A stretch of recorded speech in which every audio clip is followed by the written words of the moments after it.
யோசிச்சு பாருங்கய்யா. சொல்லி யோசிக்கணுமா வேணாம்? சுய பரிசோதனை.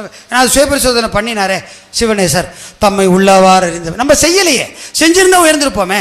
நம்ம பொறுத்தையான தானே பரிசோதனை பண்ணோம். இவன் சரியா இருக்கானா, அவன் சரியா இருக்கானா, இவன் இப்படி இதை தானே பார்க்கணும். நம்மளை பார்க்கலையே. என் மனைவி சரியாக கும்பிட்றாளா, மனையாரம் பேண்டுறாளா, நான் யோசிக்கலையே. என் பையன் எனக்கு சரியாக இருக்கானா, நான் பார்க்கலையே. எனக்கு என் வீட்டில் இருக்கிறதெல்லாம் சரி, மற்றவன் தானே தப்பு. இந்த அணுகுமுறையை மாற்றிக்கணும். நாம் இன்னிலேருந்து மாற்றிப்போமே, இன்னிலேருந்து மாற்றிப்போமே.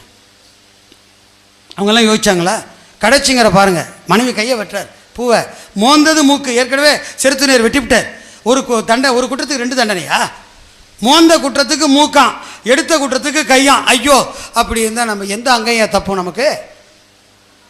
நல்ல வேலை அந்த நாயன்மாரெல்லாம் சிலையாக போட்டாங்க. நல்ல வேலை கொண்டு கோயிலை வச்சு விட்டாங்க. இல்லை, நீங்கள் ஒரு பேர் கோயில் போக முடியாது இல்லையா? காலத்துக்கு இப்போ டப்புன்னு வெட்டி விட்டுருவாங்க.